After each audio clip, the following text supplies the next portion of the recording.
You need someone that solely focuses on driving the revenues through marketing, sales strategies, and paying attention to distribution channels.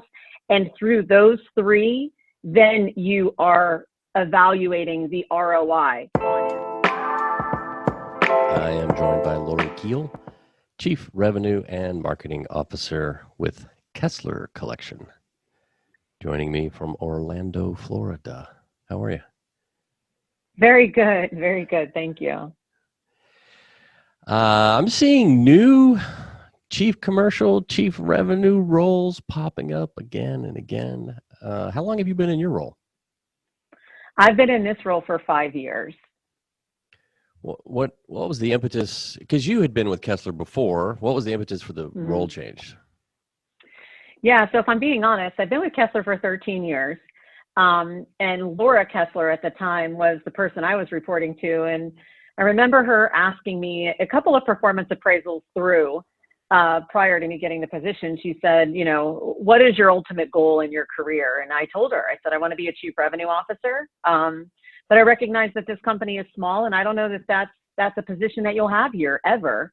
And then much by surprise, in that year, I guess it would have been 2016, when we were doing my performance appraisal, she said, by the way, we want to promote you to Chief Revenue and Marketing Officer. The marketing was a surprise to me, but now it makes perfect sense. It makes perfect sense. Well, congratulations. That's pretty cool. Yeah, it was very cool. So break down your org chart. Which departments roll up to you? I have sales, revenue management, and marketing that all report to me. And how's do you guys meet weekly? Talk to us about your cadence and what goes on. Yeah, it's a handful, I'm going to tell you, but we do. I meet with each of them separately throughout, whether it's a revenue management, I'm on meetings the next 2 days for budgets, or marketing because we've got new hotels opening, and doing a lot of creative. And then sales is really probably where I spend 75% of my time, if I had to be honest. And then we have a every other week meeting with everybody that is a leader in those three disciplines. We call it the SalesExec Meeting, where all the leaders between sales, revenue, and marketing meet every other week. And what do you think the advantage of everybody rolling up to yourself, that role? You know, you guys are. I mean, you're small, but you're not small. So. Mm-mm. You know, we're not small. And I think that was a big learning for us, is that if you look at us by hotel count, we're 13 total properties, which includes the new Greenville property and Armstrong Kessler Mansion. But the reality is at Kessler, we are a brand unto ourselves. So that's different than you would see most management companies. We're not a management company. We're a brand of hotels. And then in addition to that, we have restaurants throughout all of these hotels that are not hotel restaurants. They're standalone. We have art galleries, we have spas, and we have experiences. So when you start counting the company count, if you will, it's actually a pretty large company. And the benefit of having everybody roll up to me is that there's one strategy for all top line revenue. And it keeps those departments that are typically very siloed from being siloed. We're all on one playing field. If sales is shooting for a certain segment, you've got marketing making sure we're backing it up. If revenue management knows that we're winning the game in a distribution channel, we will stop sales in a different channel. And so it's a full gameplay. Ironically, we created playbooks for every single hotel because that's really what it is. It's become true game strategy. How do you win the whole and not the part? How is the collaboration? Do you ever run into trouble? Have you ever seen an organization in step? You know, so maybe you don't have a whole lot of trouble, but talk to us about that. You mean relative to the company in trouble, hotel in trouble, outlets in trouble? All the roles all the departments that roll up to you, staying in alignment. Is it Yeah. challenging? Is it, Sure. The more people you put in the mix, I mean, seriously, right? The more people you put it's like the more people you put in a house.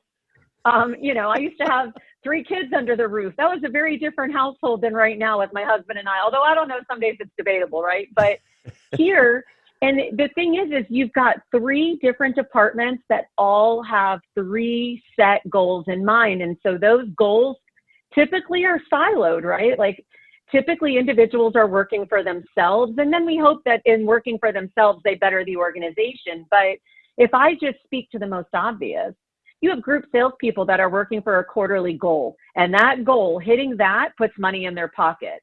That's going to get scrappy. When you have a revenue manager that tells you, no, you can't book that group, and that group may mean the difference between you hitting your goal or not for that quarter, that's going to get really interesting. And it doesn't matter whose team you're on, it's going to get interesting. Yeah. Well, how about the pandemic? How has the pandemic changed the way Kessler does revenue? I've been asked this question a couple of times, and I'm happy to say I finally have an answer. The answer is it hasn't at all. If anything, it has shown us that we really knew what we were doing all along. I really had to challenge myself, Jason, and sit back and say, what are we doing different? It's not that we're doing anything different anymore. If anything, because you either rose or you fell. There was no middle ground anymore with the pandemic. We were able to see that the strategies that we had been deploying all along absolutely did work. And the proof was in us staying at the top of those results through the pandemic. What about, you mentioned marketing was a surprise, but you're probably a master by now. What about these third-party cookies that are going away? Have you guys thought about that? Yeah, it was funny. I don't know that I've thought so much about that as we're already in that game from the moment GDPR came into play. So when that first came into play and they said, you can't just go and email anyone you want to email, you could get in trouble. That was really the moment that we had to rethink those email marketing strategies, the online strategies, and then couple that in with all the new ADA compliance. We really have had to get much smarter in our online game. But I will also tell you where there is a negative, right? And the negative was you just can't do what you want. It's not the wild, wild west anymore. The positive is that I've learned that the online game is better played when you target the audiences that want to hear from you. So in the past, maybe you were sending 300,000 emails out to a population of email addresses you have, not really knowing who are your wine lovers, who are your travelers, who are the people that even care about what you have to offer. Now we're forced into a place where I can only email you if you would let me. And that means I've got to be very considerate with my content to make sure that when I get you, you'll stay. Yeah. Good use of a CRM is what I'm hearing. Mm-hmm. Yes, you're right. You're right. So any advice for hotel companies that are considering the chief revenue, chief commercial role? I think now, I know it is the only way to achieve success by providing leadership at the top line revenues. You need someone that solely focuses on driving the revenues through marketing, sales strategies, and paying attention to distribution channels.